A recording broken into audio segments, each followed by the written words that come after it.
resources. Processing and packaging, I think you'll also hear about that. This is where those value chains are coming from as well. That we lose a lot post-harvest losses across a lot of crops. When we've done some tours, it's amazing to see that grain can be stored in silos for up to 10 years. Yet, we've not even begun to do those sort of things. And even just the processing of it as well. What can be done nowadays with things that come out of the land, it's just amazing. And then obviously the transport and logistics, the ambassador spoke also quite a lot about, those cross-cutting things. Obviously starts with us on the government side to make sure that the underlying infrastructure, your roads and rails, your airports are functional, and we are doing that. But even beyond that, just getting product from the farm to the market in a good condition is something that we believe is also key. In terms of energy, I think there's a lot of interest here. Over the tea break, I ran into people who are doing a lot of solar, hydro, all sorts of things. I think the need is there, right? So when we assess that optimally, if we're saying that how much, so the next slide, how much do we need in terms of energy for this economy to function? They tell us it's about 4,000 gigawatts or 4,000 megawatts or 4 gigawatts. On an average day, our installed capacity, if it's all functioning well, we are talking at less than half that, 1,500. We are importing, on average, this is 2024, or so 2023 stats, about 210 megawatts a day. So that's money actually leaving the country to buy for electricity, which is still not enough to provide the country what it needs. Solar, I think it's coming up. So the left column, they just tells you that the need is there, that we need electricity and we don't have enough of it.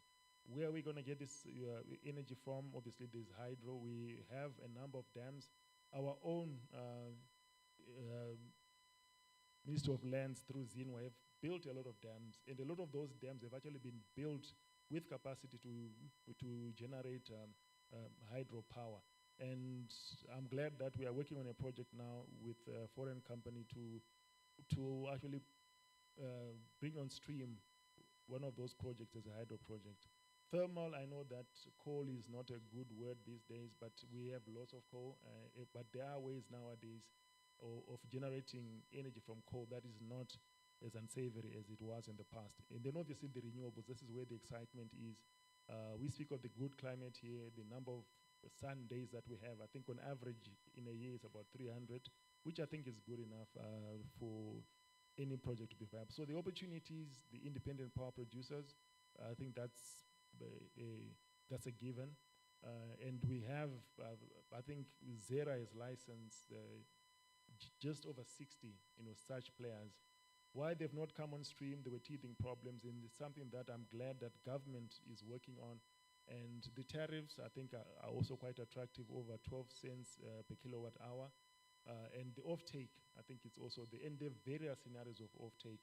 You can sell to the grid, you can sell to a dedicated offtaker, and a lot of the IPP is actually in that space. And then obviously the transmission of it, we do have our own grid, which needs upgrade, and our utility is more than happy to partner anyone there.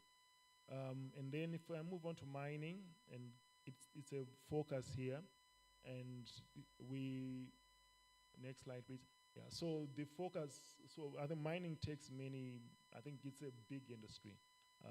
It's a whole ecosystem on its own. And in terms of obviously what can be mined here, I think that is not in doubt at all. But the opportunities that we're seeing, especially for people in this room who've come from the EU, is really more on the exploration. We speak of our resources really from a position of perhaps one might say that we see evidence that things are coming out of the ground, but how much more is left there and how much more can still come out of the ground, we don't know. So exploration is something that we are very, very keen on. Our labs that test these minerals that actually, and there's so many ways that exploration is being done that we've not even begun to do that. To the extent that, when investors come here, it's embarrassing that we're still giving them maps, physical maps. And nowadays, people just need to see these things on their screen. So for us, it's a huge opportunity, and we are more than happy to assist anyone into doing that. Obviously, the extraction of it itself is, it's happening. It's huge in this country. But I know that the focus for this forum is not on the extraction. But beneficiation, I think in the press conference just now, there were several questions about, what are we going to do about the lithium that is coming out of the ground? Can more be done here before it leaves the country? So obviously, beneficiation. I know the steel also. We have a huge steel plant, and the industries that can form or leverage on that, are boundless. And this is where also we believe that our transport system should play its part. Mining, essentially, you are taking out very heavy things, and they have to be moved, from mine to factory in a more efficient way. And using the roads as we're doing right now is not it's not really a viable option. So we're more than happy to engage anybody who is looking into partnering our rail company. And we created a matchmaking platform just to match opportunities and investors in the mining sector. And for more detail, obviously, there's not enough time for me to go through everything. But next slide, please. Yeah, so we do have, for this forum, if you scan that QR code, it will take you to read to all the opportunities that we've identified, and you can scroll that. And they've really been packaged and put in a way that we believe most investors understand and appreciate. So where do we come into all this? Like I said at the beginning, we are the gateway. We were created specifically to make sure that the journey that an investor has, or the experience that they have in this country, is smooth. Next slide. So we are the National Investment Promotion Agency, and our three main functions are those: that we promote investments, and which means that we identify those investments. We help people with ideas who are looking for funding to develop those ideas, ideally to bankability. And also, in that promoting, you can only promote investments to do well in an environment that's well. So part of our role is to also do the advocacy to make sure that the environment that investors are coming into is good.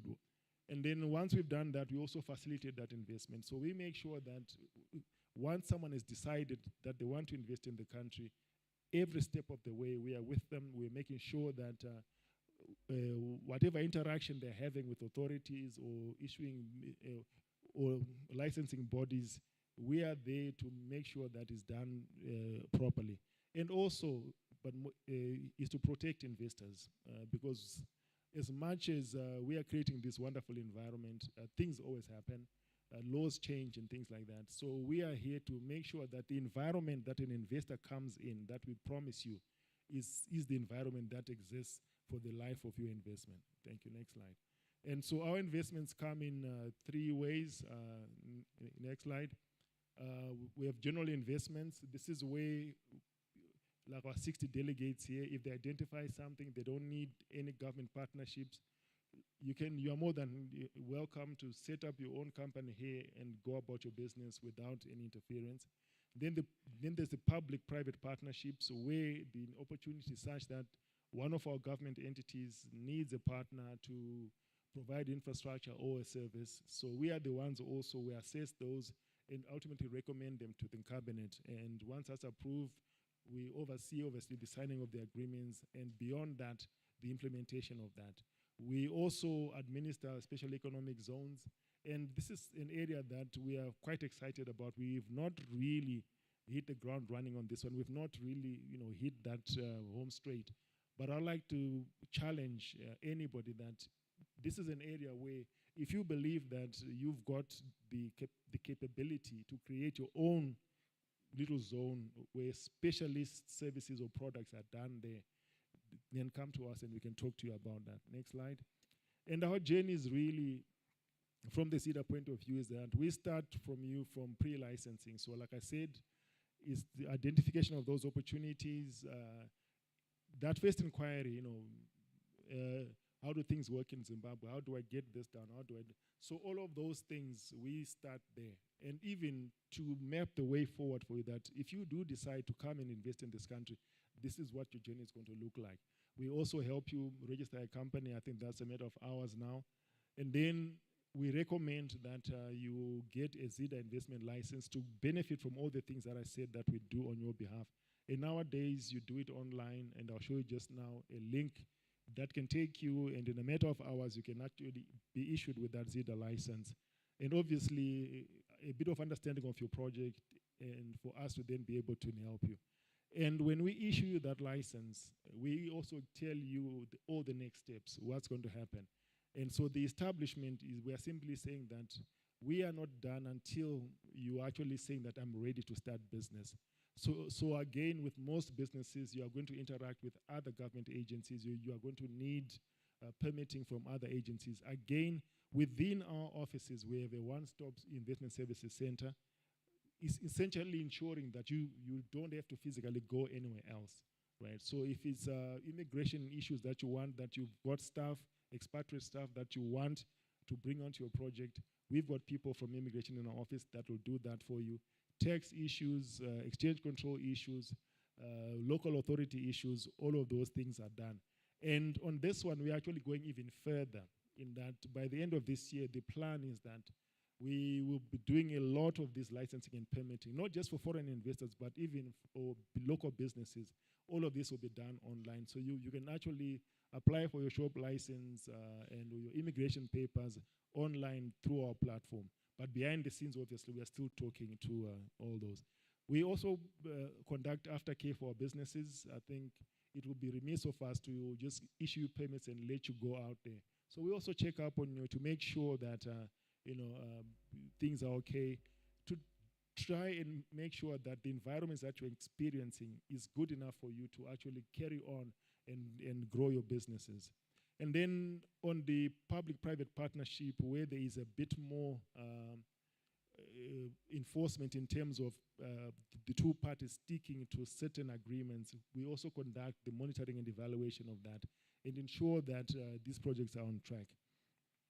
And so the DIY portal, so if you scan that QR code, next slide, that will take you to there, and you can literally license or rather be issued with the Zida license there.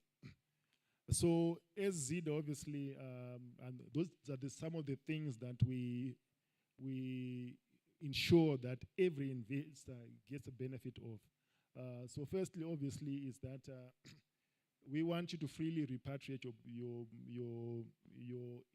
profits or your dividends or your loan repayments. And I can assure you that the investors that come through us never have this issue that I'm failing to repatriate my money from Zimbabwe, right? So it's something that I'm saying to you that if you come through us and we take you through the right channels, those things don't happen. Again, you're interacting with us, so there's no one who's going to ask for any favors or to speed things up and so forth. So again, it's things that put investors off, that the process is made deliberately opaque so that you then pay facilitation fees. So those are the things that we also try and do away with. So in this country also, you can own your company 100%.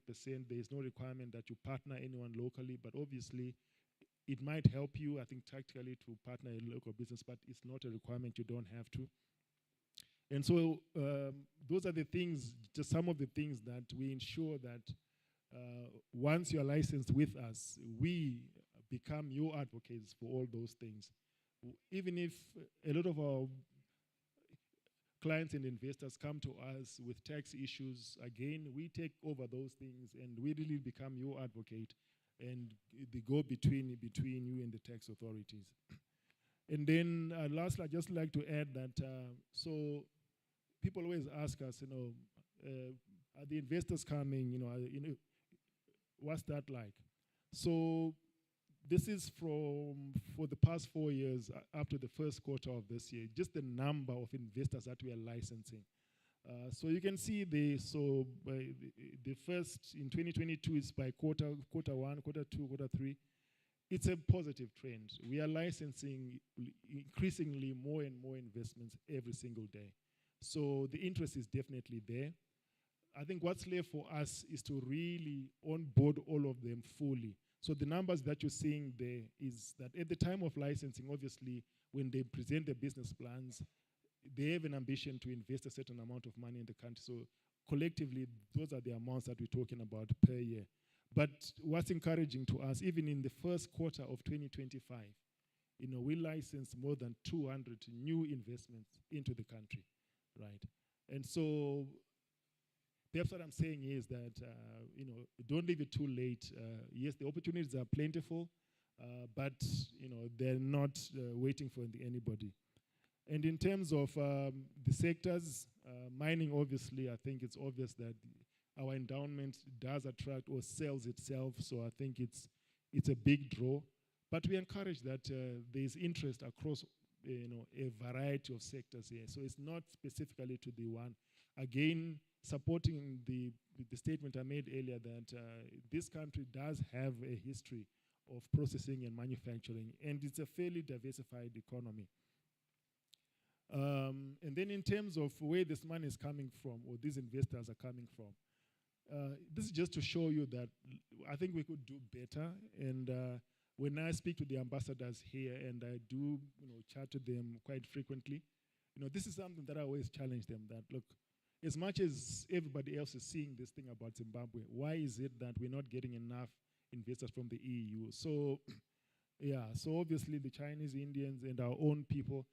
And by the way, the Zida license is not mandatory, so you don't have to come through us, but it is recommended. So, and then obviously from the Middle East and then our neighbors, but the EU, we can do better. And I'm encouraged, therefore, that with a delegation like this that comes onto the ground, sees for itself what this country is all about, I think those numbers will start to change. And so the first thing that we always do when we publish this quarterly is to send it to all the embassies, and and I say them, and they always ask for it, that where are we and so forth. So in case you're wondering that who amongst the EU, where this is coming from, so we've got the Netherlands, Germany, France, Belgium. So those are the ones, that we have recorded. I'm not saying that this is all the investments from the EU in the country. Zida was only formed in 2020. So, but beyond that, obviously, there's other investments. But in the context of things, all I'm simply saying that we can do better. And I applaud all the embassies for doing this, for bringing this delegation to see firsthand, to interact with local businesses. And hopefully those numbers will improve. They will improve, and you get the benefit also of what all those other investors are seeing in the country. I think with that, let me end there. So more details of these figures and many, many more, if you go to our website, we've got all our publications there, our quarterly reports, where these investments are coming from, and what investors are talking about. But otherwise, thank you and for allowing me more time than I was actually given to speak to you. Thank you.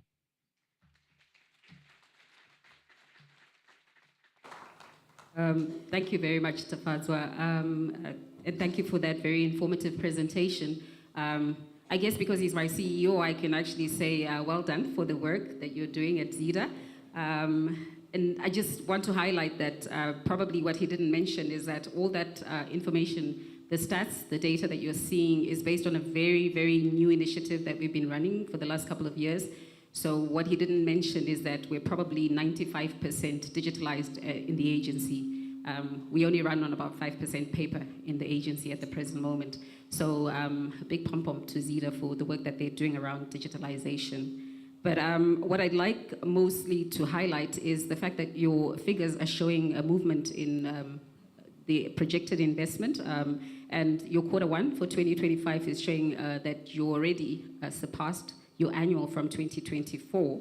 But I'm excited because I'm aware behind the scenes there are certain regulatory and policy changes that are coming up that investors in the room may be interested in hearing.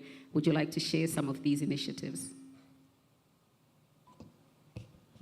Yeah, no, thanks. Yeah, so I think policy is one thing, but initiatives like this, I think last year we had several delegations.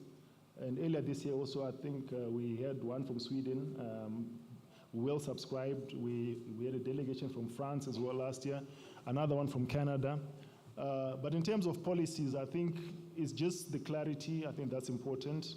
Investors just need to know what things are. It doesn't have to be good news, but at least we heard earlier that investors know that there is risk in anything that you do. It's your ability to quantify that risk and put a price to it, and then being able to then go forward. So I think our inflation is stabilized. If you speak to the central bank and from the figures that they're showing us, there's also stability in the monetary policy itself. I know that there are big debates from the banking sector and other sectors, but overall I think it's there. The commitment for government also to just make it easy for businesses to thrive. I know we still have a lot of challenges, but the path that we've taken, I think, is positive. So those are some of the things, aiding to this. But the fact that more and more investors are now paying attention to what we have in this country, they are coming. And I would like to think that this is, I saw the hashtag, it says EU Business Forum 2025 or 25, right? I would like to think that there's a 26, a 27, and so forth. And perhaps this room becomes very small in a few years' time. And so it's things like that that people are coming. They're also challenging us that, look, why don't you do this? Why don't you do that? And so forth. So I think it's a combination of things, policies, and other things as well. Thank you. There is one item that probably you need to highlight to potential investors in the room, that you are on how we're going to be handling investor grievances in the near future. Yeah, so I think that's something that we've also launched recently. So we've got an investor grievance mechanism, which we've just adopted. We are launching it very soon as well. So for us, we are not saying that, okay, we are saying that we are challenging ourselves, that whoever's got any grievance, any issue at all, no matter how small or mundane it might seem, we are more than happy to assist you. And anything that you put before us, we'll see, we are bound to see it being resolved. To the extent that that is actually the beginning of improving this environment that we're talking about. So ultimately, the goal that I've set to the departments responsible for this is that over time, we should not be having so many grievances, and that they should be automatically be fixed. But it all goes back to the policy environment, to stabilizing, to predictability. Yes, grievances are going to happen, and we don't want investors to then leave this country without us knowing why they're leaving.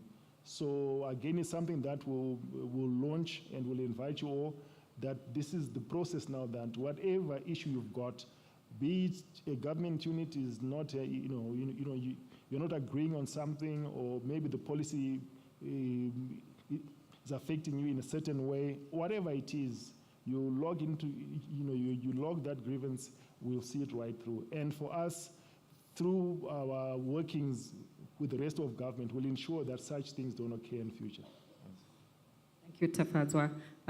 There is something else that is probably going to start popping up on our radar as well. I think Ambassador Ncube and your delegation should look out for very soon. That will make a huge impact, but we'll leave it for the next couple of weeks.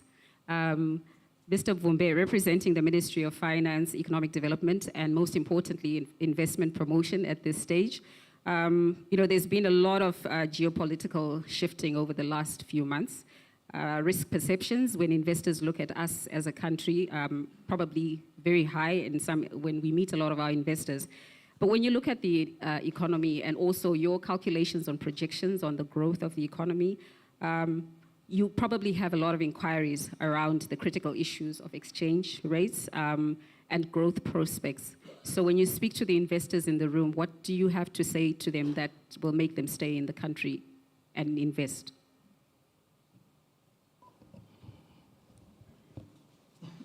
Thank you very much for this very important question. Let me, first of all, look at what I consider critical issues for investors. I strongly feel an investor is looking for a robust growing economy. I think this is critical. Number two, they're looking at predictability in terms of consistency of our policies. And then thirdly, the issue of macroeconomic stability plays a critical role. And then fiscal discipline, again, with its challenges and its implications on macroeconomic stability, also credibility of the monetary policy framework and the foreign exchange management system. Together with that, for Zimbabwe, the issue of arrears clearance and debt resolution has become also a priority for us and also for our partners. And also on top of that is our relationship with the international financial institutions, especially the IMF, the World Bank. Now, in terms of growth prospects, I think we are very robust. We are seeing the economy improving from a 2% growth in 2024, which reflects the impacts of the drought. We're seeing robust and recovery in 2025. We're projecting a growth rate of 6% in real terms. And I want to also mention that these numbers are also confirmed in the latest World Economic Outlook reports of both the World Bank and the IMF. So they are not fiction, they are not of our own creation. We've worked together with these institutions to come to these numbers. So yes, we have robust growth. We are looking forward. We are looking at growth rates of 5%, as also enunciated in our National Development Strategy Plan. So robust growth, yes, definitely. We are very, very confident of the growth rates. This is mainly being driven by agriculture, recovery in agriculture. There are huge investments in the mining sector. You have heard about from Zida, the interest in the mining sector. We've seen quite huge investments in the lithium and also huge investments in the platinum. I've seen some of the platinum investors here. We are also seeing a recovery in the manufacturing industry and also the tourism industry. So those are the growth areas we are seeing in our GDP. Number two, the area I want to focus on is also the issue of the exchange rate management and the credibility of that area. I think over the past 3-4 years, the fiscal has contributed to monetary instability, but as of now, we have fiscal discipline where we have targeted our budget deficit to be a maximum of 3% 3% of GDP per year. And over the past 5 years, we've managed to keep the budget below this 3% threshold. And for this year, we are projecting a 0.4% budget deficit as a percentage of GDP. So we're bringing back discipline in the fiscal management and also ensuring that the fiscus contributes to stability, to macroeconomic stability. On the exchange rate front, there have been serious reforms in terms of making sure that the market plays a significant role in price discovery of the exchange rate. And we are now using what we're calling the willing seller, willing buyer interbank market, where the sellers and buyers are coming together and determining the foreign exchange rate. And this is resulted in the lower gap between the parallel market and the official interbank foreign exchange rates. They were as high as 100%, but now we're seeing them coming below 20% in terms of the differentials. And then the other issue which is critical also is the issue of our arrears clearance and debt resolution process, which plays a critical role in terms of risk assessment and the rating of the country.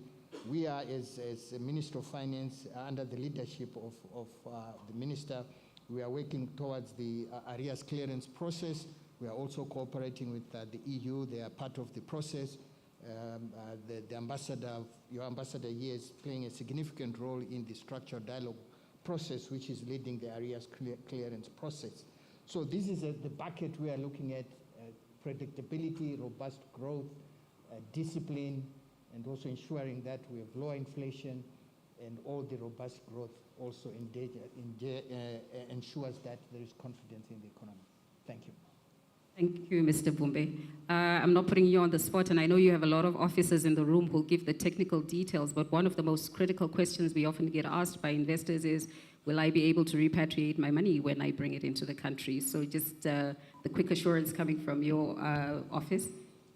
Yes, of course, that is a critical issue. That's where we're saying predictability and consistency. If you look at Zimbabwe, although we have had some serious challenges in the balance of payments, but in terms of remittances of capital, whether you invested your capital or your dividends or any borrowings you have used, you have funded the project, all those, our current account, you're fully remittable. That is what we can assure all investors, and this can be attested by what is happening on the ground. So yes, we have fully liberalized remittances of your equity, what your funds you bring in, your dividends, and any loans which you use which you borrowed to finance the project. Thank you. Thank you for that assurance, Mr. Kumbe. And then finally, to the CEO of CZI, Sakai Kubarika, when we were working on the plans for this forum, what we noticed as an agency is that a lot of the inquiries wanted private sector partnership. And it was very clear that they were looking for the partnership or engagements with private sector players in Zimbabwe. So a key element of this development or partnership is policy dialogue between the private and public sector. What role is CZI playing in facilitating this policy dialogue, and what more can be done to make it more effective?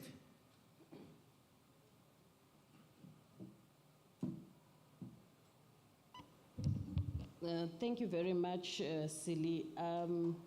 I think I'll start just by introducing CZI. CZI is the Confederation of Zimbabwe Industries. It is similar to our partners in Italy, Confindustria, we have an MOU with, and in France we have MEDEF. We also have an MOU with MEDEF, and it's also similar to the Confederation of Swedish Enterprise. So we play pretty much a similar role, but operating in different environments. And our environment, we call it a complex environment, but also an environment that is full of opportunities, as it were.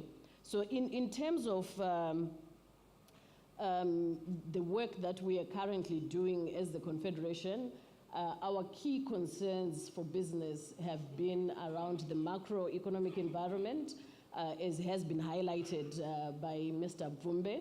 And we have made several policy propositions to government. So we play a very significant advocacy role in terms of analyzing the environment as far as it affects business, as well as making proposals to government for alternative policies that would create a more conducive business environment and a competitive environment, but also really create an environment where business and the private sector would thrive, where people can make the profits that they expect to make in that environment.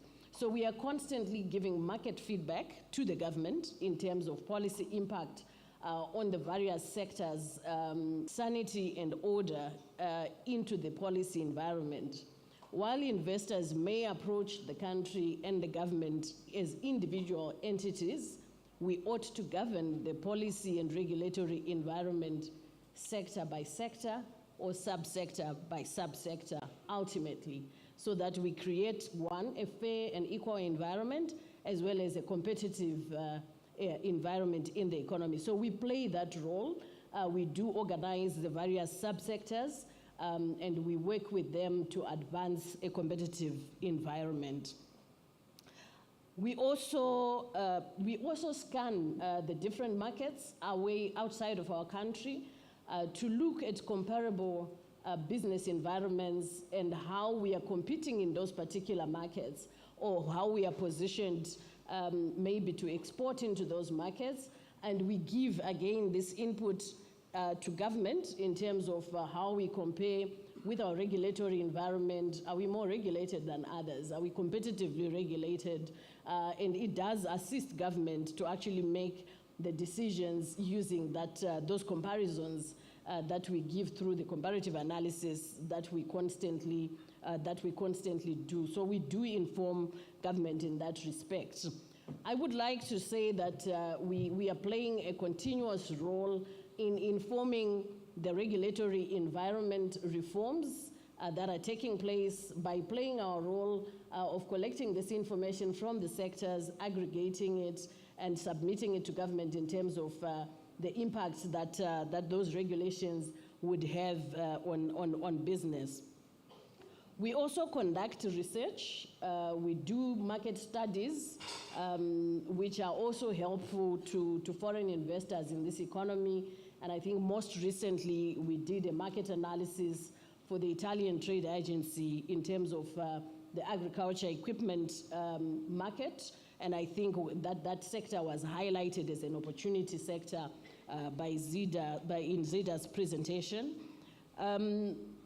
We are also doing economic research, so we do research in various policy areas in order to continue to feed both our analysis and our policy opinions to the policy landscape, as it were, so that also assists in the policy environment.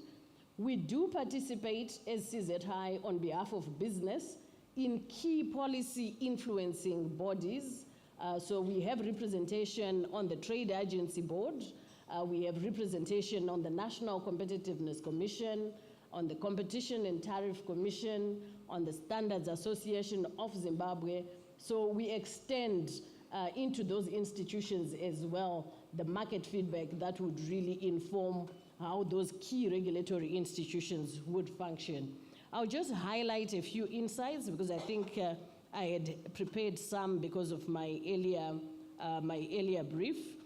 We have seen a growth in primary agriculture, or in agriculture and horticulture specifically.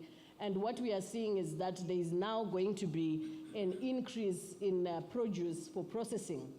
So the produce that doesn't get exported will be available for agro-processing, creating maybe even new lines of products. I mean, if you take, for example, blueberries are relatively new, and processing of blueberries is also an opportunity in the economy. We've seen also the increase of the production of avocado, and avocado oil production also presents an opportunity. So the growth of the horticulture sector is also coming with opportunities to grow our agro-processing in those sectors. We have seen a growth in our agro-processing industry investments as well, particularly in dairy.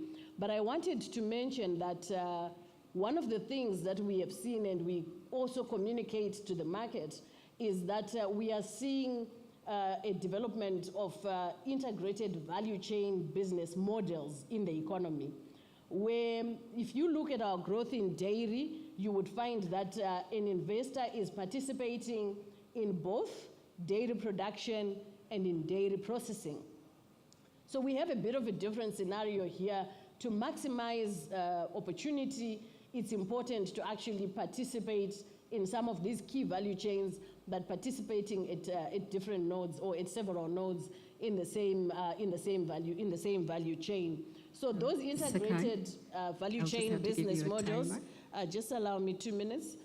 In those integrated value chain business models, we believe that there's an opportunity where if you find a value chain where there are individual actors across that value chain, investment in those would also maximize benefit. I wanted to speak to the issue of equipment as an opportunity area in our manufacturing industry. So in agro-processing in particular, it is very difficult to meet EU export standards if you are not using EU equipment in your factory. So in most cases, what we believe is that we are in a period where we are talking about industrial upgrading, where we need to upgrade our factories. So there is obviously a market here for European equipment into our agro-processing factories. What that does is that it doesn't just give us an opportunity to export our produce into Europe, but to export elsewhere into other markets where we are facing non-tariff barriers. So I say this because I do believe that investment through equipping existing factories would create huge benefits for our European counterparts. My last point is that we are natives of this environment. So you have heard different things about the Zimbabwe business environment, but we are natives of this environment. We live here, and we have been doing business here. CZI is more than 100 years old, and we have been making profits. So we present to you, we are business. And we are your natural partners to partner with as you seek to invest here. And we will provide you a very mature business ecosystem to work with in the economy. Thank you.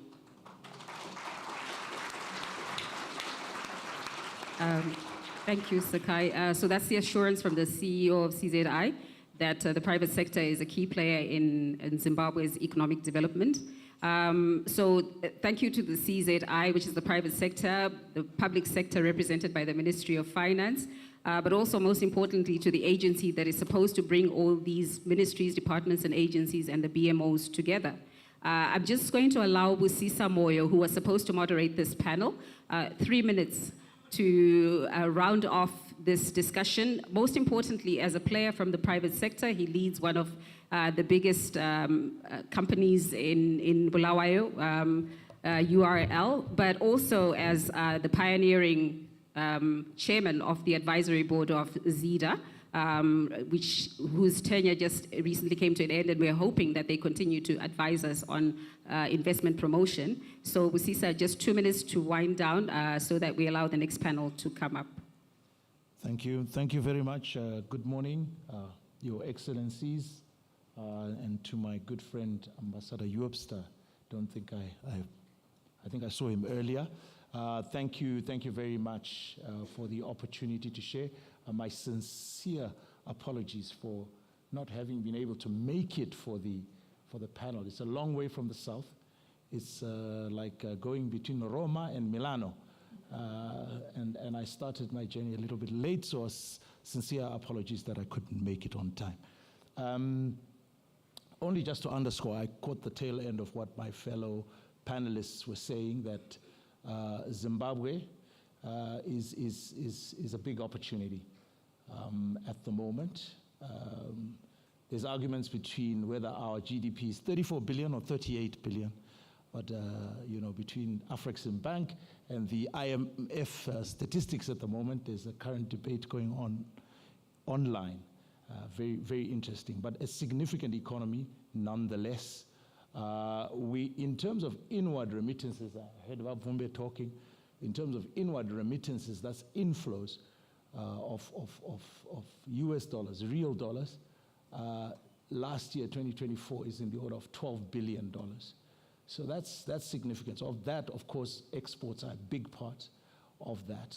And of that 12 billion, we're around about 7-8 billion. And of that 7-8 billion in exports, mineral exports constitutes the bulk of that. As a country, I think the thrust is to grow value-added exports, so to process a whole lot more than we do. I think the story of Africa has been one of raw material exports, and I don't need to belabor the point, except that there are vagaries that are associated with base mineral prices and raw agricultural commodities, which we obviously want to change. With Sakai has mentioned a key word there being value chains. That's really just to participate in the production or value addition cycle of products that are eventually consumed. So our manufactured exports are below 10% of total exports, which is very small. So that's the opportunity in terms of the other 300-odd million people in the SADC region or SADC region. I think it's a good place to base yourself. At the moment, I don't know, maybe Wabumbe answered differently earlier, but we are by and large dollarized. The economy is 95% in United States dollars today. That's my experience as a business person. That's what I see in terms of revenue as a business person. And we sell into supermarkets, the equivalent in Europe of Carrefour, and we supply commodities into those. So the stability that we're talking about, really it's a dollarized economy for all intents and purposes. We are having internal conversation about how long that period of dollarization should be, but for now, we are dollarized. So welcome to colleagues, bienvenue. We look forward to interacting with some of you, and there's a lot more to say about our great country, and it's an honor to talk about our country and the opportunities that are here and willing to connect with you. Thank you.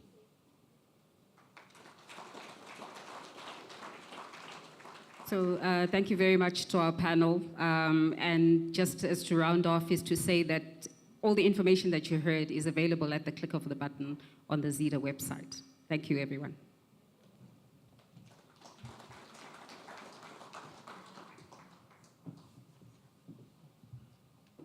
Thank you so much. A big round of applause to Silly for stepping in last minute and moderating that. And thank you to all our panelists. We appreciate your insights. I'm sure there were so many questions, but I hope that most of them were answered without having to probe. It is a definitely important conversation to have as we begin this 3-day conference here, the first of its kind, Zimbabwe EU Forum 2025, and that was a good warm-up to what we are anticipating for the rest of the day. Now, because we're trying to catch lunchtime, we are still keeping everything tight as much as we can. To the next speakers who are coming, our next panelists, if you could just keep your presentations really limited to 5 minutes. I know that you probably would have presented slides or whatever it is, but just a request so that we catch our time. If we can break for lunch, I think we're back on course for the next couple of days. So if we could just have our speakers come in and keep the program really, really close. So I think we want to thank our speakers. As said, that now the trade that we're talking about is more than just statistics. It's easy to use the statistics as a way of analyzing and assessing where Zimbabwe stands. But we want to look a bit deeper, and that's what this next segment is about. It's titled Trade with Zimbabwe. And we want to look at the regulatory frameworks, the trust, the logistics, and the standards. And in today's headline, we're proud to announce the first ever EU-Zimbabwe Business Forum, themed Unlocking Sustainable Trade and Investment under the Global Gateway. Toward the solutions. So to moderate this panel, please help me welcome to the stage Dr. Moses Tekere. He'll be leading this conversation with his esteemed panelists. Please put your hands together for Dr. Moses Tekere.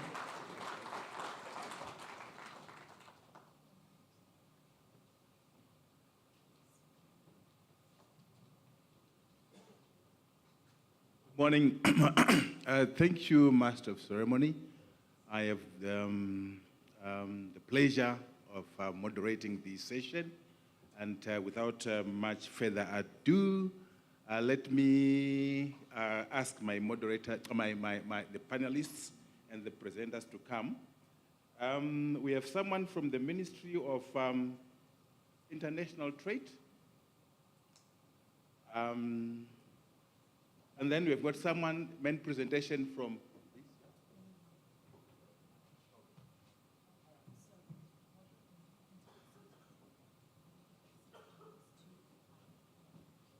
I'll just help fill in because as you can see, our program has had many changes on the go. So just to highlight the someone from the Ministry of Finance, please, from the Ministry of International Trade, Foreign Affairs and International Trade, representing Honorable Minister Amon Murwira. We heard from him earlier, Ambassador Chimbindi. If you could please come back up and join us, please. Thank you, Ambassador. But he is ably represented this morning by Tatenda Marume, who is the Manager of Export Development. Tatenda, please join us up here on the stage. Thank you so much. And then we also have representative of the Regional Trade Section, the EPA Legal Framework, Khadija Budu. Khadija, please make your way up. Thank you so much. All right.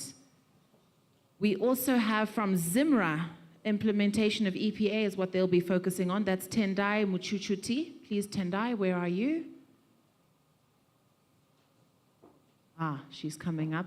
I like this panel already. So many ladies. All right. And then we also have representing, okay, so we've got the General Manager of FX Logistics, Mr. Hub Reemslag. If you could please come up. Thank you so much. And then last but in no means least, we have from the Horticulture Development Council, the CEO, Linda Nielsen. Linda, right.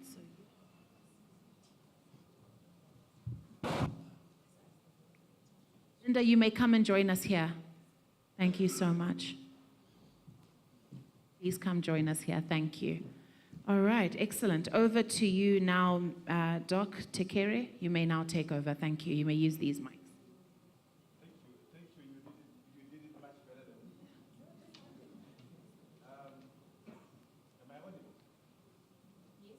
Are these working? Okay, fine. I think, well, we all know that trade and investment are two sides of the same coin. You invest because you want to trade, and you trade because you want to make money. So I think these two presentations, one on investment and now one on trade, they are complementary. And that is very, very important. But I think the background of the trade regimes that we are facing globally, I think we all know of the upheavals in the global trade regime, which have been triggered none other than by the United States, where the trade regimes are no longer that predictable. And I think all countries have been slapped with some increase in tariffs. I think Zimbabwe was slapped, even EU was slapped with some tariffs increases, making the global trade regime a bit unpredictable. But thanks to the EPA, that is between EU and COMESA, ESA, maybe of which Zimbabwe is part to that agreement. And just by way of information, the EPA is very dear to me. I spent 10 years at COMESA. I was the chief technical advisor of the COMESA, of the ESA countries, when they were negotiating the EPA. So I know every word and every sentence of what was the deliberations behind that. That is why I'm happy today that we're discussing this, and the EPA is predictable. We don't have those things like what is coming from the US, when things are just changing. People running around like chickens going to the US, trying to save AGOA.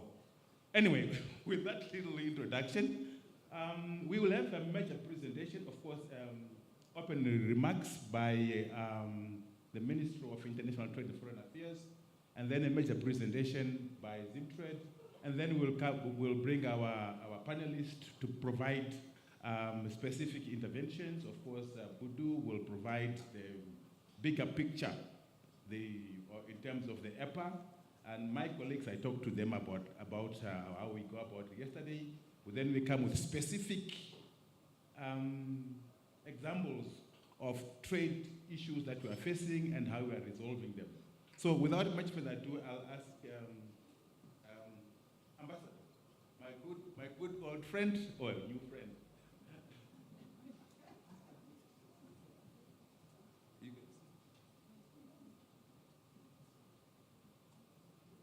Thank you very much, Mr. Moderator. I thought he was not going to confess that he was responsible for negotiating the SIFA because I was in Brussels at that particular time, and I know what he was capable of doing and not doing. So if there are any gaps in the SIFA, he was the chief technical advisor to us all. But anyway, it was time well spent. So I'm, as I said, giving this on behalf of what the Minister was going to say. That first of all, that this first inaugural Zimbabwe EU Business Forum is a reflection of mutual commitment by both parties to deepen trade, investment, and international economic cooperation. So our trade diplomacy, we are aiming at, and we are pursuing economic diplomacy. So our trade diplomacy is driven by a determination to empower domestic producers, promote local value chains, and expand industrial capacity. I think these issues have been mentioned variously by previous speakers, because in order for you to trade, you need the goods to trade with, and then of course the infrastructure through which you are going to trade.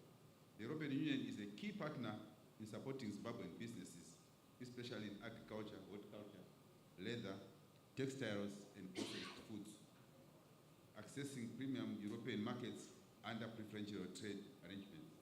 I remember sometimes when I visited the Netherlands during those very difficult times in our relations, and you see people exchanging flowers. You see, it was a contradiction because the atmosphere in the meetings was very tough, but they were exchanging love tokens using flowers that were coming from Zimbabwe. So, anyway, Zimbabwe's commitment to peaceful and cooperative international relations has facilitated constructive dialogues with the EU. So we've been discussing with the EU, it has been a very difficult journey, but we are happy that we are where we are. Because when we started when I was in Brussels in 2000, I went to Brussels in 2004, the atmosphere was very toxic. We were talking above each other, besides each other, and all these things. So we are very happy that we've come to this stage where we're actually sitting down together and charting the same course. While Zimbabwe is not spared from global trade dynamics, it will be remiss of me not to mention the interim economic partnership agreement that has been guiding trade between our countries in recent times. So we acknowledge the child that we birthed. Since 2019, Zimbabwe, together with other Eastern and Southern African countries, have been negotiating for the widening and deepening of the interim economic partnership agreement. The rationale is to develop a more comprehensive agreement which encompasses trade-related areas and trade-related rules such as services, investment, intellectual property rights, as well as trade and sustainable development, which go beyond trade in goods in order to boost bilateral trade and investment flows. Trade and investment facilitation is a central pillar of Zimbabwe's national development strategy. The government has implemented key reforms, including the establishment of Zida. I think it has been very well articulated what Zida is doing and how it has improved and increased and enhanced the way we do business. Investors are assured of strong legal protections, including the right to 100% repatriation of profits. I think it was emphasized by Mr. Bumbe. These measures reflect Zimbabwe's commitment to fostering a stable, transparent, and investor-friendly environment aligned with international standards. Inclusive trade is sustainable trade. Our national export strategy, and I'm sure Zimtrade will talk to that, promotes export diversification by building capacity in marginalized regions.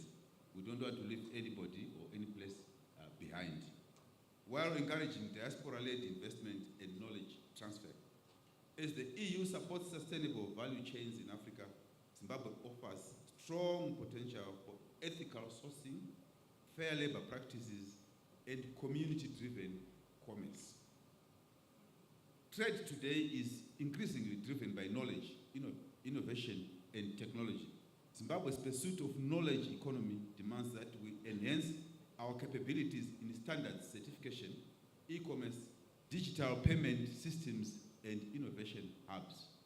We welcome EU support in developing our trade-related innovation ecosystems, vocational skills, and scientific exchange programs, which will strengthen Zimbabwe's competitive edge on the global stage. While we cherish our sovereignty, we recognize the value of interdependence in global trade. Our engagements with the EU are predicated on mutual respect and shared benefits, ensuring that our autonomy is preserved while we participate in global economic systems. The European Union remains one of Zimbabwe's key trading partners, and the figures have already been given.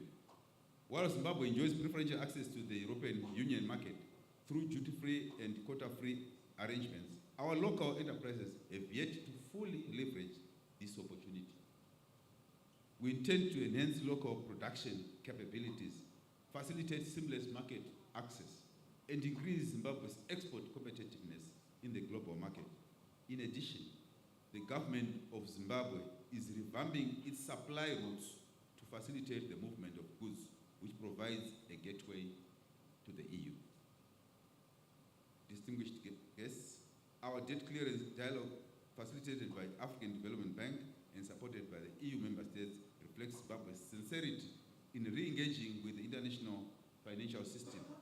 Resolving this legacy burden is not only about balance sheets, it is about restoring investor confidence, unlocking concessional financing, and stabilizing our macroeconomic environment to support trade-led growth. We thank our EU partners for walking this path of re-engagement with us, and we look forward to strengthen trust through structured, transparent, and mutually respectful dialogue. In conclusion, we want to underscore that the synergy between Zimbabwe's foreign policy and the EU's trade and investment strategies presents a unique opportunity for mutual growth. By leveraging our shared values and objectives, we can unlock the full potential of our trade relations. Let us, therefore, commit to deepening our collaboration, enhancing our trade engagements, and building a resilient and inclusive economic partnerships. Thank you very much for your attention. Muito obrigado. Merci beaucoup pour votre attention.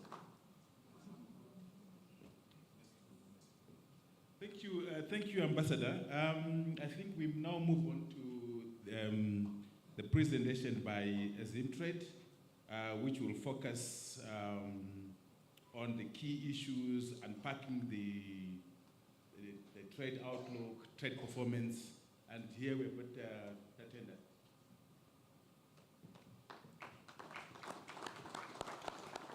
Thank you so much, Doc.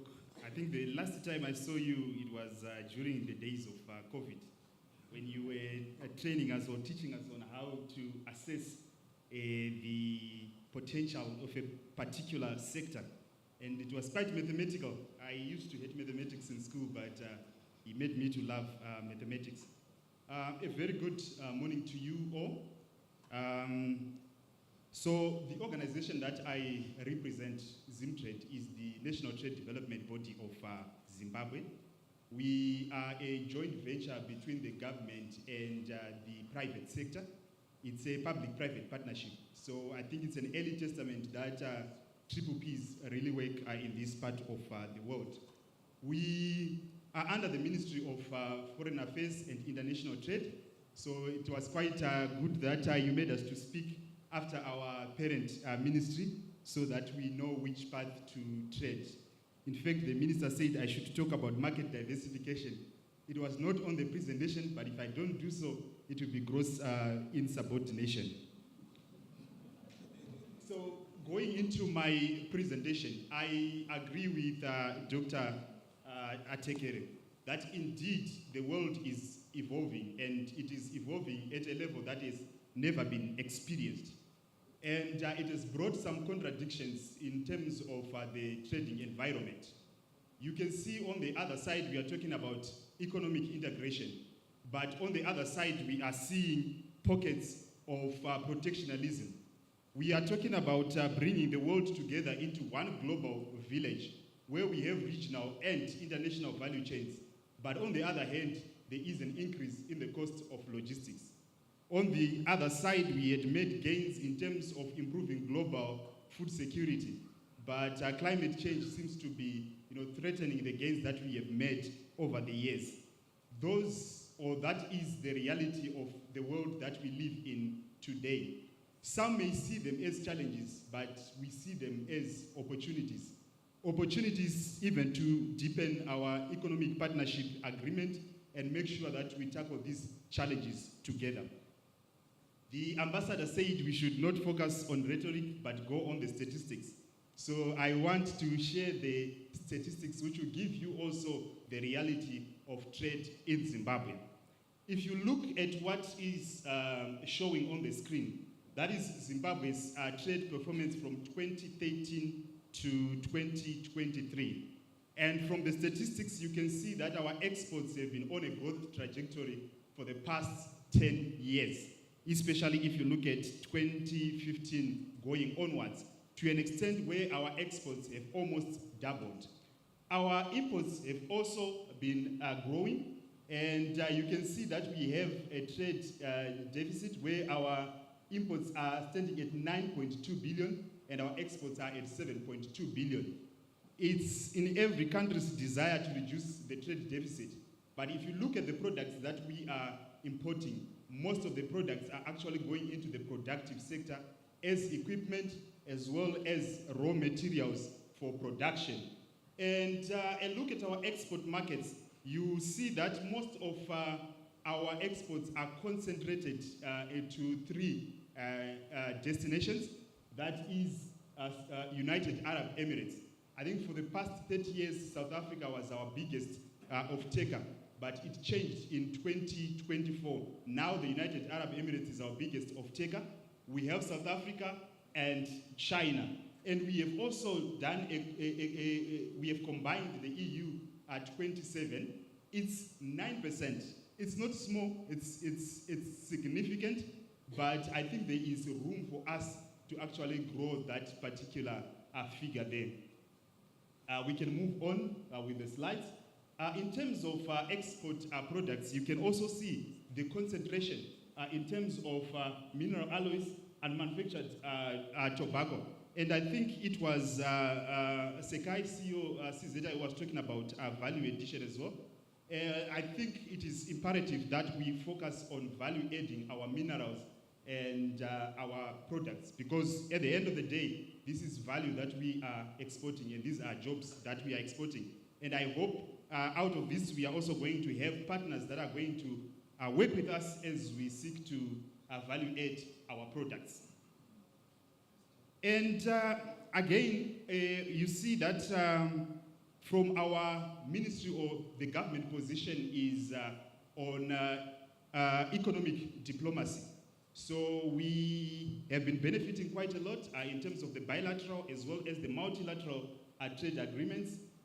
When you are set up in Zimbabwe, or when you are trading from Zimbabwe, depending on the market that you want to export, you can benefit mostly duty and quota-free access into those particular trading blocks. COMESA, which has got a GDP of about 768 billion. SADC, which has got 721, and the AFCFTA, which is probably going to be 3.4 trillion. And obviously the EU EPA-ESA, which stands at 18.3 trillion. And I think outside of USA, Mexico, and Canada trade bloc, the EU is the biggest trading bloc by GDP. So it's quite a significant market which we should focus on. We also have bilateral trade agreements with Botswana, Malawi, Mozambique, and Namibia. And we have an agreement which is almost the duplicate of the EU EPA-ESA that we have with the United Kingdom. I think we can move on. And in terms of our priority markets, those are our priority markets. Africa, obviously, because of the AFCFTA. The European Union has always been our traditional partner, and it has been growing recently in terms of the export values. His Excellency spoke about 30% from last year. That's the growth that we have been experiencing from the EU. We can move on. So let's now focus on Zimbabwe-EU trade, what has been happening over the years. From that chart, you can see that our trade has been growing, both on the exports and on the imports. For us, what has been encouraging is that we have a positive trade balance with the EU.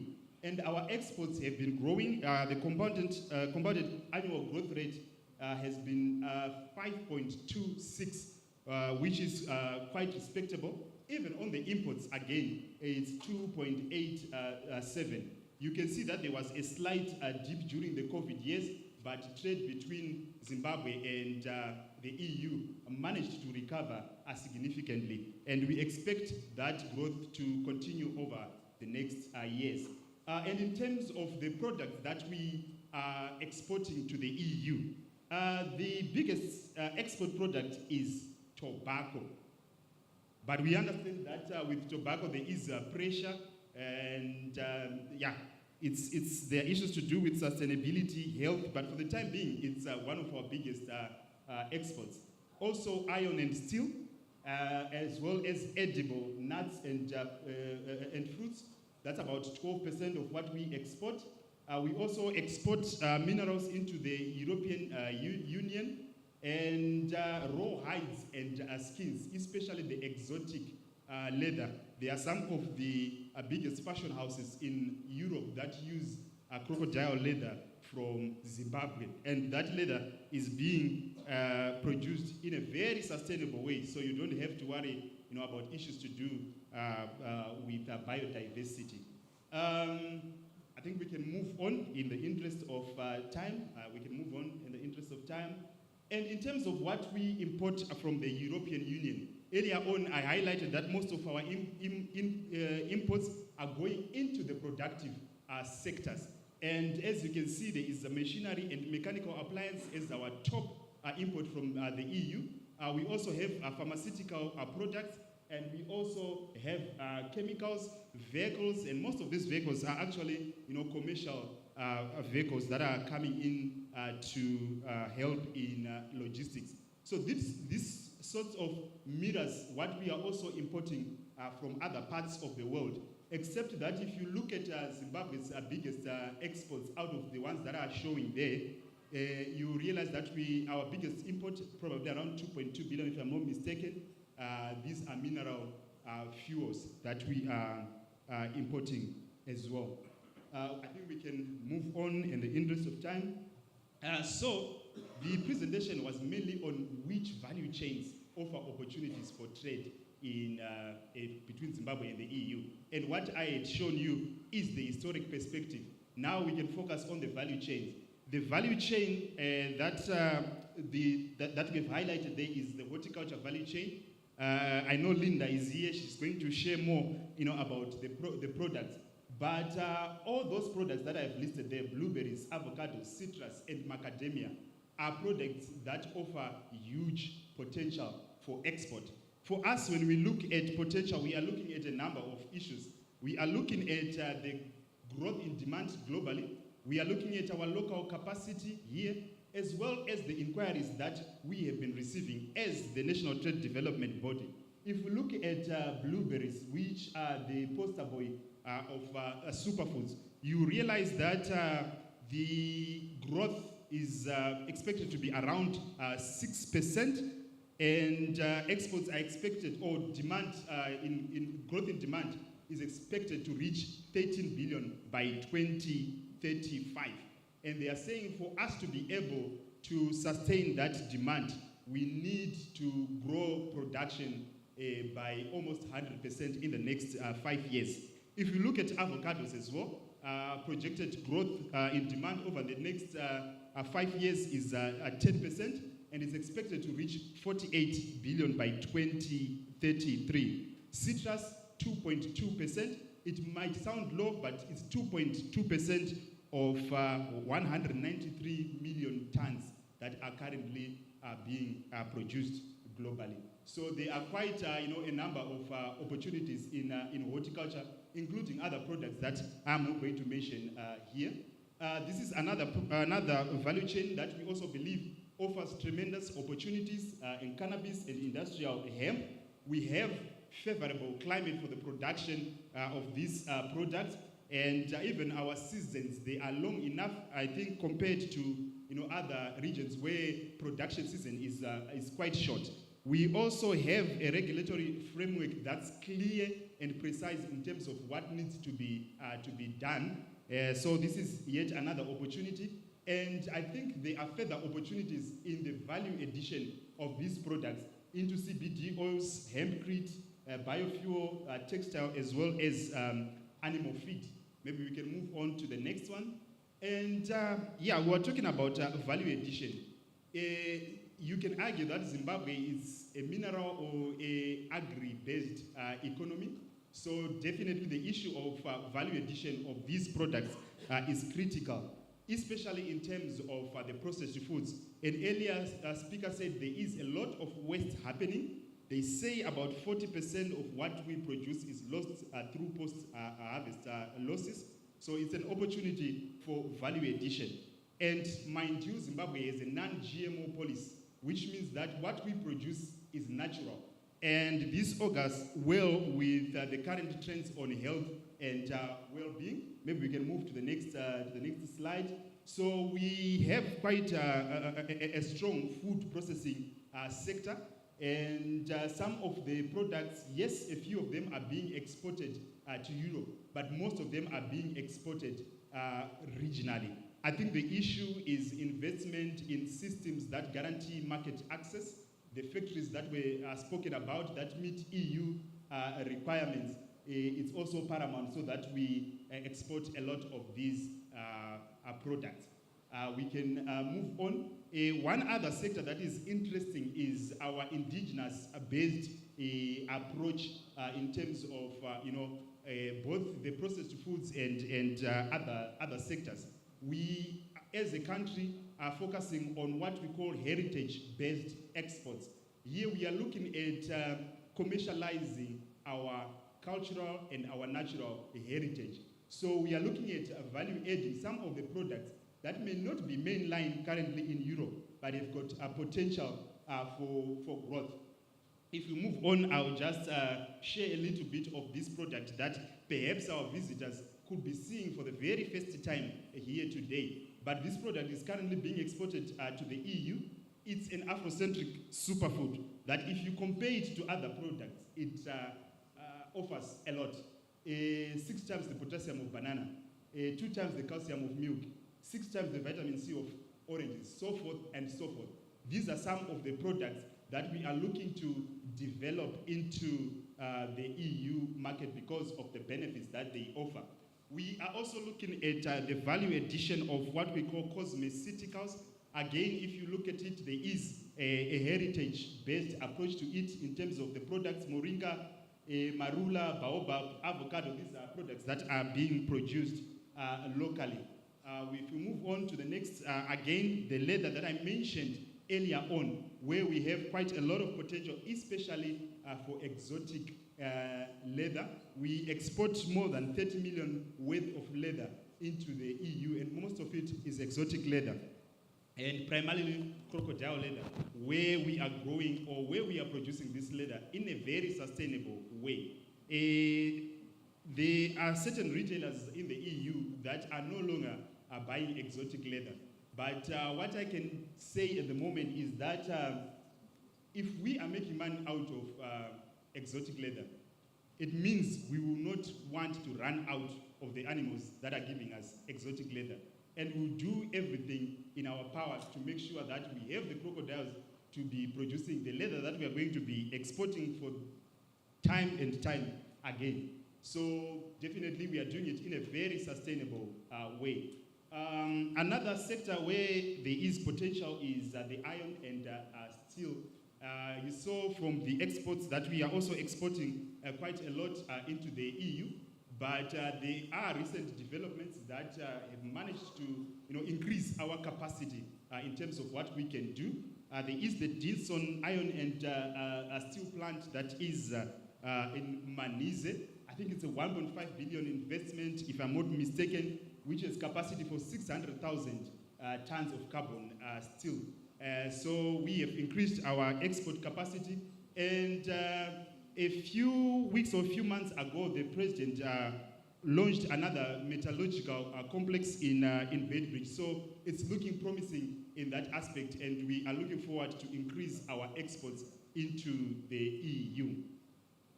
So having said all that, we know trade has to be a win-win situation. We are not looking at protectionism. We are not looking at fragmenting the gains that we have made already, but we are looking at creating what we call strategic interdependence.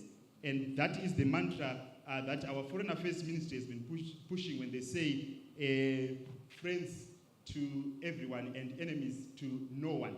So even when we look at our challenges, these might seem as challenges. Maybe if we go to the next slide. They might look as challenges, but I think they are also opportunities if you want to come and do business with us. He's going to talk about logistics, whether you're looking at air freight, whether you're looking at ocean freight. There are a lot of improvements that we can do there. Climate change. It might look like a challenge, but here we are looking at issues to do with climate smart agriculture, finance, as well as compliance issues. We are also looking at issues to do with the ESG compliance and carbon credits. It's an area where we can partner for value, as well as technology that will help us move the value chains upwards. We want to add value. And for your own information, standing here, we have benefited a lot from the EPA agreement and the general good relations that we have. For instance, our horticulture sector, as well as our other sectors, have benefited from our partnership with POOM from the Netherlands that has been facilitated by the Dutch Embassy. We get more than 30 experts coming to capacitate our local enterprises here. We have a similar relationship with SES from Germany, and we have managed to improve the capacity of our companies. Dr. Tekere says I should have concluded my presentation 5 minutes ago. So I will not go any further, and I will leave it here. Thank you so much.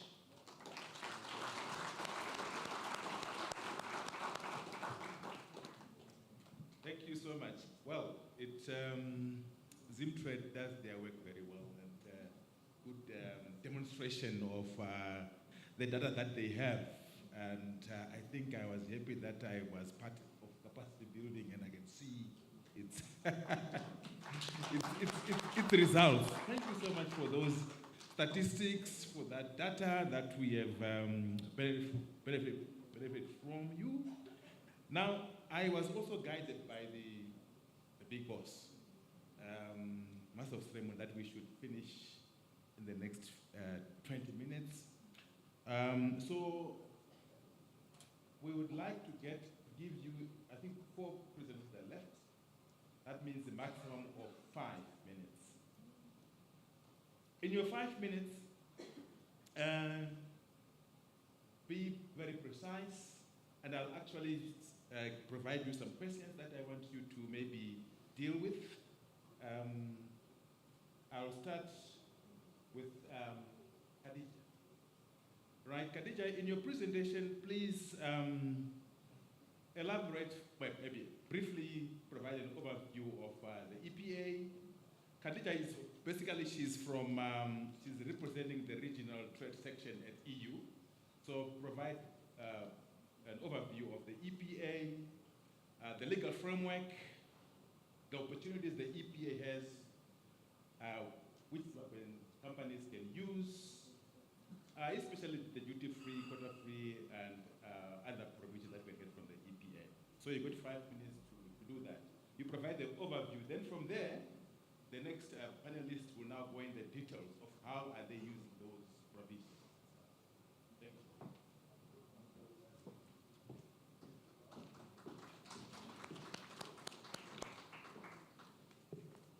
Good morning, ladies and gentlemen. Thank you for the kind introduction, Doctor. I will speak about one lever of opportunity, the Economic Partnership Agreement between Zimbabwe and the EU, and this has been in fact since 2012, so it's not a new agreement, it has been going on for some time. This agreement is part of a broader configuration between the EU and the Eastern and Southern Africa region.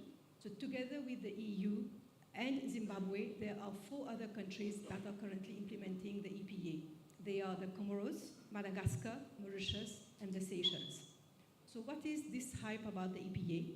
The EPA is a formal negotiated agreement with binding commitments from both parties, that is the EU and the 5 countries. It is rooted in international law, providing predictability, stability, and enforceability.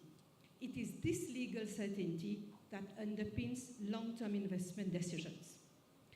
Unlike many conventional trade agreements, like, for example, the EPA, if you know the everything but arms, the EPA is not merely a transactional agreement, but rather it is a development-oriented framework which is designed to support the structural transformation of Zimbabwe by enabling participation in regional and global value chains.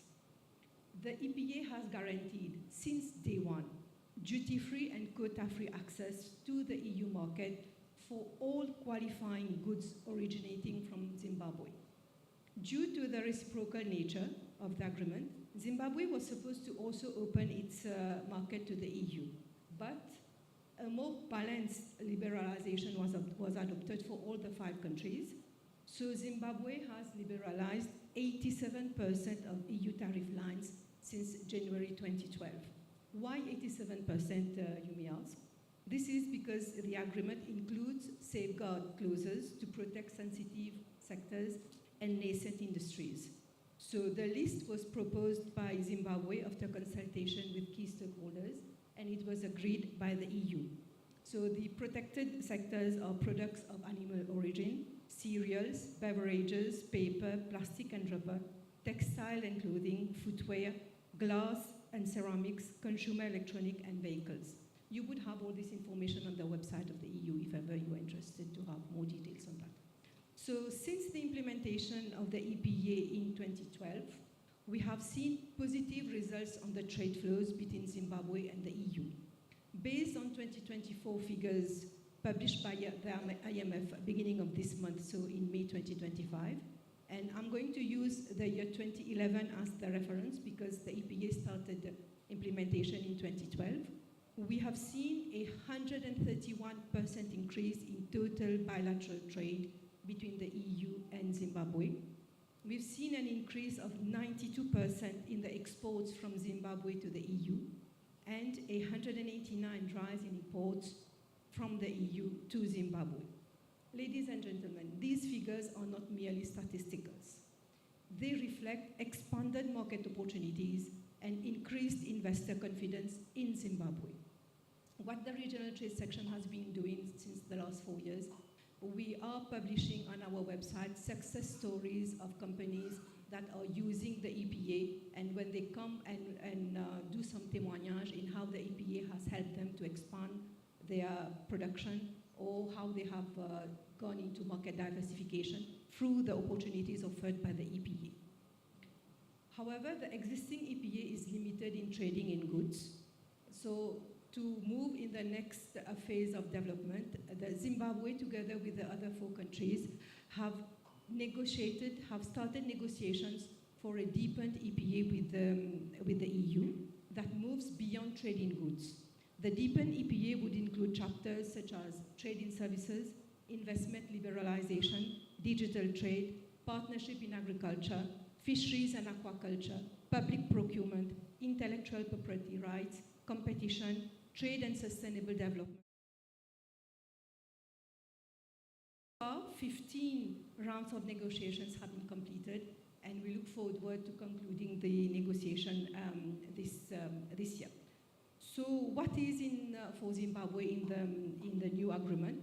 The first benefit will be market access beyond goods. I'm supposed to, 0 minutes.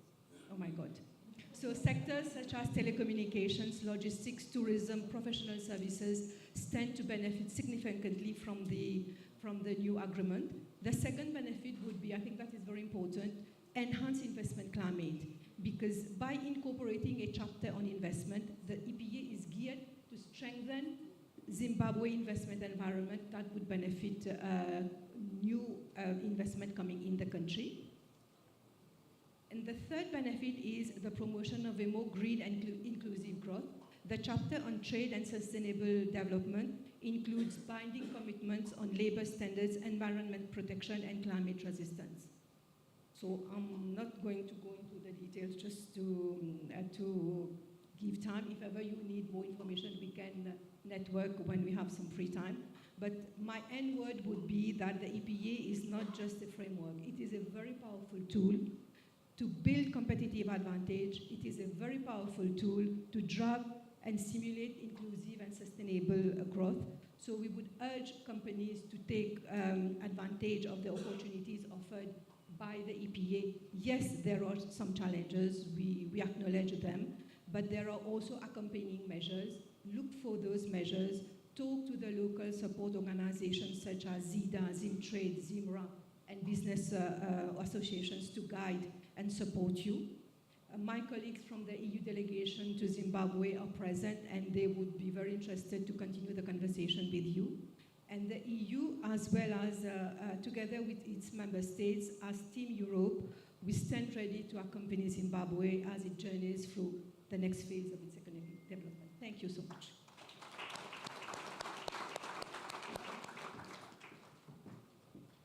Yeah, thank you so much. Coming all the way from Mauritius, we gave you a bit of 2 more extra minutes. Well, now we move on to the next presentation, and this one is coming from Tendai. Zimra.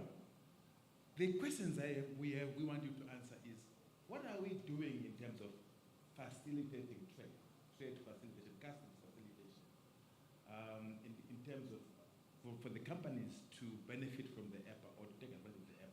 Just take us through all those issues, what we are doing and what is the experience on the ground.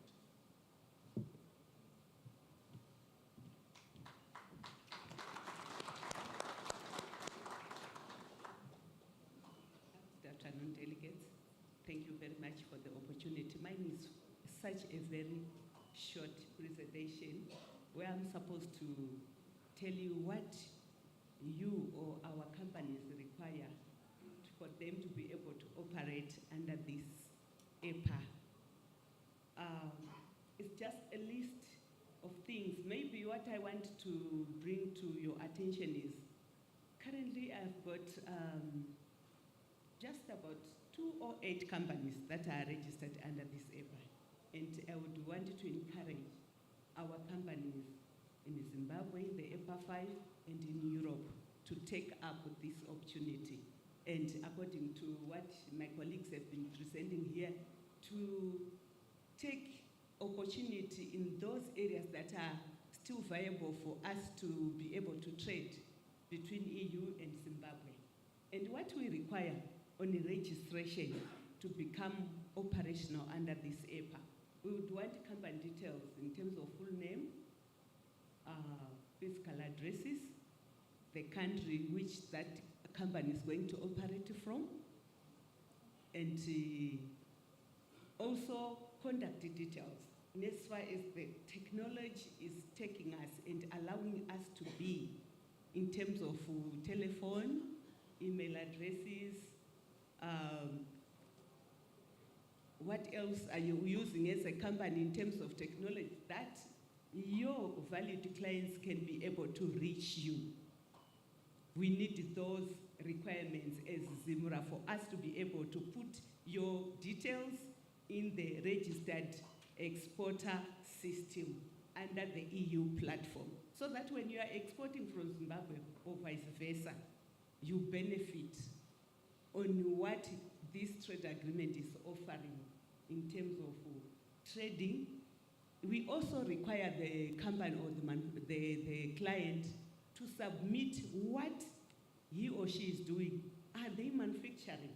If they are manufacturing, you'll be exporting in this regard when you are registered under the EU Zimbabwe registered operator system, which means those goods, in terms of harmonize the system coding, we also want you to be giving us, because some of these goods, they maybe fall under 5 or more headings or chapters. So in this regard, we would want the company or the person to be very specific that I'm going to be exporting blueberries, and blueberries under which tariff code. So that when EU or Zimbabwe or any of the EPA 5 countries would want to verify with us as customs or Zimbabwe Revenue Authority, they get all the details in the system. Because as ZIMRA, we will be there as a competent authority to represent you, to say, this is a company registered in Zimbabwe and they are dealing with these goods, and the details they are having, they are as follows. So we would want the company to give us detailed description of goods. From the detailed description of goods, also requested that the company may also give us what can I say? We also wanted the company to give us the details like what will they be, to take an undertaking on various issues that we want to, like, will you be able to be cooperative with the competent authority? Will you be able to allow your data to be published under the EU platform? Will you be able to take that information of yours, of your company, of the goods that you are manufacturing or trading in? Would you allow all those who wanted to trade with you to get the details from the platform, will you allow them to be published for our, maybe in the event that you are going down, to offer or to apply to the customs authority to say, I would want to revoke my registration. I no longer wanted to use that registration number. And you revoke. Or my company has ceased to operate. Or maybe as Zimra, we would see that you are not compliant in one way or the other, and we would request you to revoke the registration number. So this is what Zimra is going to do. We are going to oversee your operations. We are going to make inspections. If you apply to us, we are going to give you a manual form that we would request you to complete. After completion, if there is need, we visit your company, we do inspections, we write reports, we submit those for head office approval. After those approval, we then give you a number. That number is for self-certification when you are exporting your goods to any of the member states in the agreement. So this is what Zimra will be doing for you, to take the information, capture it in the platform, give you an export number that you would use for self-certification. Instead of going to Zimra to say, I need a certificate of origin, to say my goods are wholly produced, they are substantially processed. You'll be now doing yourself, and those countries which are importing your goods, they'll be just getting into the system or EU Rex platform. They get all your details, they get the nature of your goods, and then if they're happy, they start doing business with you. So as Zimra, I'm saying, we still have the chance. We only have 208 companies that are registered under this system. And my encouragement is, guys, companies, let's take up the opportunity and do business under the EU EPA agreement. Any further questions? We are here for you to serve. Thank you.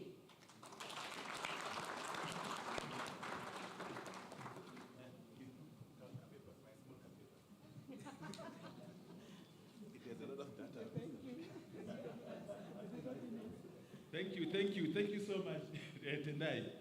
I think she made the point that, look, this whole EPA negotiated so many years, and up to now only 208 companies have registered to benefit. I think there's a lot to be done. Let's register and become what you call registered exporters.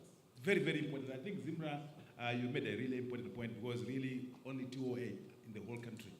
And with such massive resources put in the agreement. Now, I think we'll move on to the next presentation. This time, I think it's more interesting because we now have an EU company which is doing business here.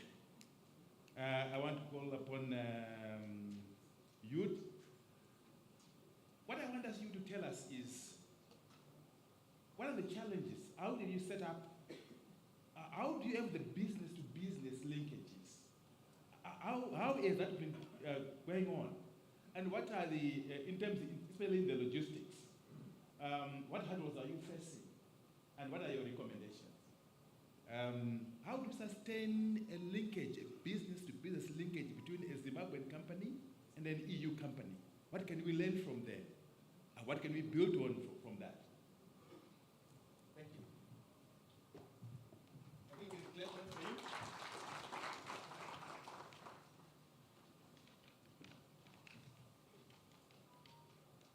Good afternoon.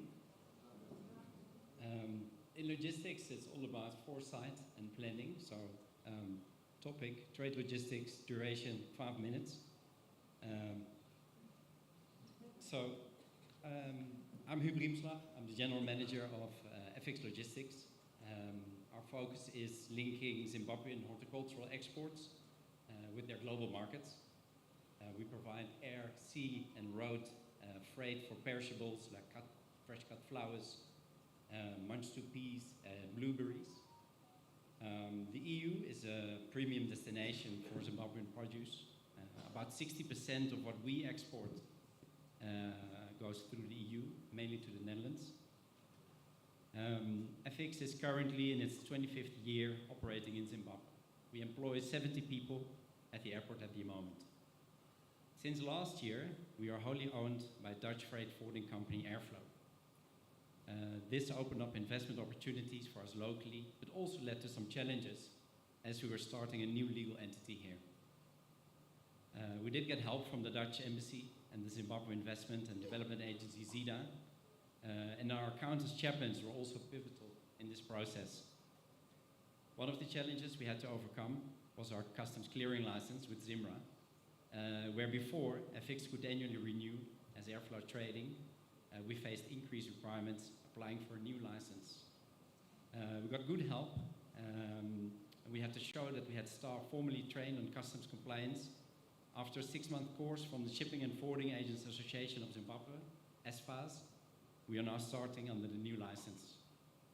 Another change that was needed for us to act as a regulated agent, third country, RA3, to be able to screen cargoes destined for the EU.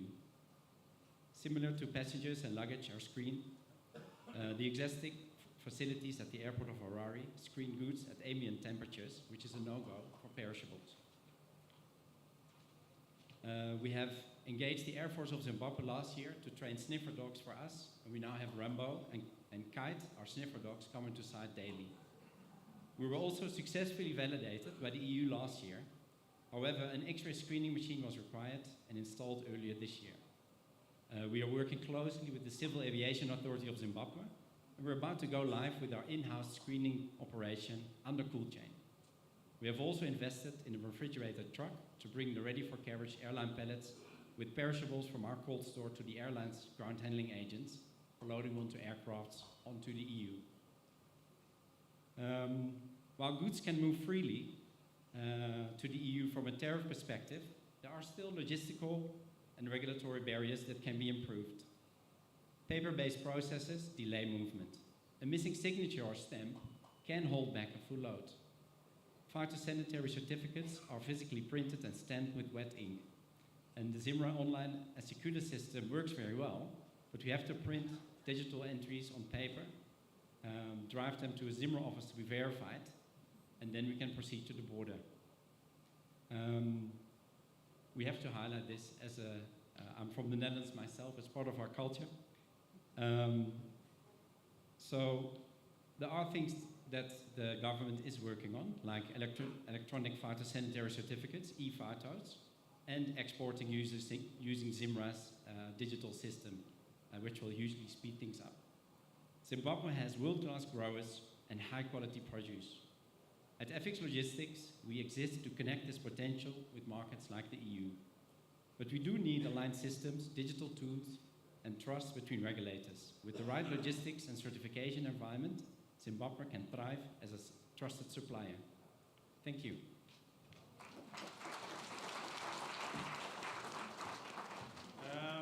Thank you so much, Jude.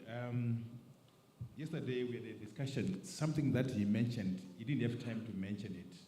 It's how FX Logistics is connecting with farmers in a hub and spoke arrangement and helping those farmers meet EU market standards by assisting in value chain compliance. I think that's something that is a business-to-business arrangement that is working between EU companies and local companies.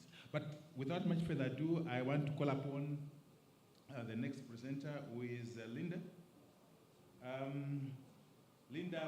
Linda Nilsson, she's from Horticulture Development Council. What we want you to do for us is to look into specifically a case study of Zimbabwean horticulture sector, how we are doing in the EU markets. Of course, Atenda mentioned a bit of it. The export procedures, the EU expectations, what do they expect, as well as any success factors. And what are you doing as HDC specifically to support this? Thanks. 5 minutes. They asked me 10 questions and then says I've got 5 minutes. It's always a good idea to let a woman have the final say. So as Moses ably introduced us, we're the Horticultural Development Council. We're the apex body for horticultural growers. All of our members are exporters. We established in 2020 with the assistance of the Dutch Embassy and have been going from strength to strength since then. So just on the EPA agreement and our history with the EU, we're in fairly old agreement. We have a 40-year relationship. And so the trade agreement is nothing new to us. We have been building, just adding on to the hub and spoke model, so building an inclusive sector through what we call a hub and spoke model, which is really leveraging on the 40 years of experience that I've just mentioned. So we have very experienced farmers, which are the hubs, and how do we bring new players into the industry by leveraging on that expertise. The EU has gone further to ensure that there is appropriate financing for our sector. It's not an easy sector. It needs patience, sometimes up to 25 years if you're looking at plantation crops. So on the EPA, where do we go with that? So the EU has the demand and we have the supply. How best can we address the weaknesses that we have in getting our product to that market? There are two major issues, and Hub touched on one of them is the phytosanitary. And you'll hear us talking a lot when we talk about EU and phytosanitary and what is phytosanitary requirements. So in a nutshell, or to break it down, it's when you visit your grandma's house and she tells you to take your shoes off at the door. They don't want our pests and diseases in their country, and likewise when we're importing from them. So basically we have to take our shoes off, get rid of the pests that are of concern to that market. And then there's trade competitiveness, and I'm just going to end with one visual and three things. We have the potential to be a $2 billion industry. That's the opportunity. We can provide 600,000 jobs created by that. That's the impact. But what we need in order to get there, the goal is the global market, but we need all of these players, and I'm happy to say that Zida and Zimtrade are on the playing field with us in order to reach that goal. And our Ministry of Agriculture, our government, through our Ministry of Agriculture, our line ministry, decides whether we're playing an offensive or a defensive game. Really what we're wanting to achieve is the Champions League. Thank you.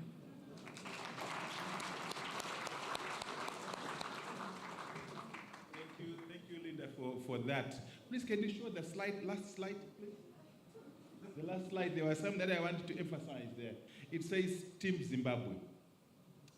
Just to mention something. Currently, I'm operating from Namibia, where I'm leading an EU-funded project. And in that project, I just want to share experience. We also organized the first Namibia EU Business Forum, where they were focusing on green hydrogen and critical raw materials. I'm the team leader.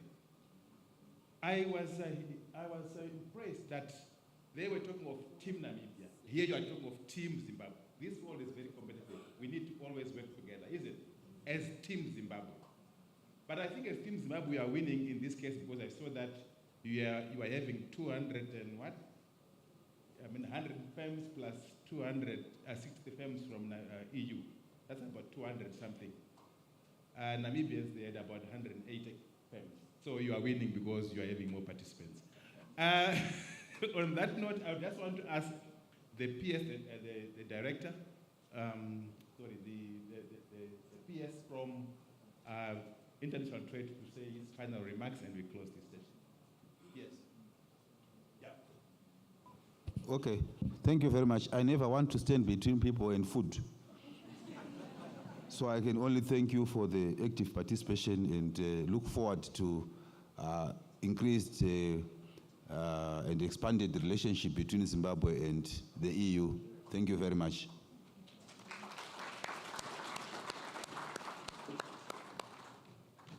Thank you very much to our panelists. panel and our moderator, Dr. Moses Tekere, and the panelists. Thank you so much. You may take your seats. Thank you so much for that. Very informative panel. Unfortunate that it had to be cut short. I know we were all taking notes. I saw some people taking photos and screenshots. I think in the morning session, we all have had so much to absorb. Zimtrade gave us the context of what and where is being traded, what's coming in, what's going out. Zida says it will help with as much as is possible with the licensing and gave us a full view of what they are doing and the gap that they're filling in. And when we talk of investors, I think it's important that we can't forget the diaspora. So these conversations, I think, are going to culminate us over the next couple of days. And we also looked at, I learned a new term, cosmoceuticals, which is something we do see in pharmacies, especially international pharmacies, where there'll be the medicines that we're used to, the traditional pills and syrups, but there's now whole sections with these cosmoceuticals. So now that I know the term, I think we have a lot there to invest in as Zimbabwe. And we heard as well from one of the presentations about the amount of leather that's coming out of Zimbabwe, especially crocodile leather. So I'll just say to the Zimbabweans that even if you can't afford a Louis Vuitton bag at the moment, you have more rights to carry one than some of the Europeans, okay? We will get there, all right?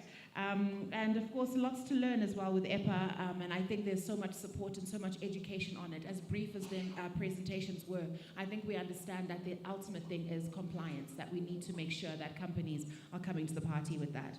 And Zimra sounds like they need an entire segment on their own. I think Hoob probably wants to have lunch with Zimra. It sounds like you got a few bones to chew with them, with your dogs, is it Rumbo and Kite? But thank you and welcome to the market. We hope that you will continue to grow. So thank you for all that. And good morning session there. We have kept time. I think we can give our panelists, our speakers, our moderators the support that is due in the form of a round of applause. Because it is now 1:05, I believe, and we started almost an hour late. So we have caught time, and I hope that the rest of the day will give us more better time management. So we're going to break for lunch now. When we come back, we're going to be broken up into sessions. So I think everybody knows where their interests lie. Or if you want to learn a bit more about something that's out of your day-to-day, feel free to visit one of those other segments. There's 3 different breakaway sessions, so I'm sure you have all that information in front of you. And at this point, I'd like to say, let us go and break bread. If there's anyone you've identified that you want to grab their coat and have a lunch with them and connect and network, that's what this is about. There's so many forums and talk shops that happen all over the world. The nice thing about this inaugural EU Zim Forum is that we've been given the opportunity, number 1, to network, but number 2, to actually make strategic partnerships. So on day 3, that's when it's going to be the real business. So let's use this time wisely. Please enjoy lunch and we'll see you after the break. Thank you. And in today's headline, we're proud to announce the first ever EU Zimbabwe Business Forum, themed Unlocking Sustainable Trade and Investment under the Global Gateway.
And in today's headline, we're proud to announce the first ever EU Zimbabwe Business Forum, themed Unlocking Sustainable Trade and Investment under the Global Gateway.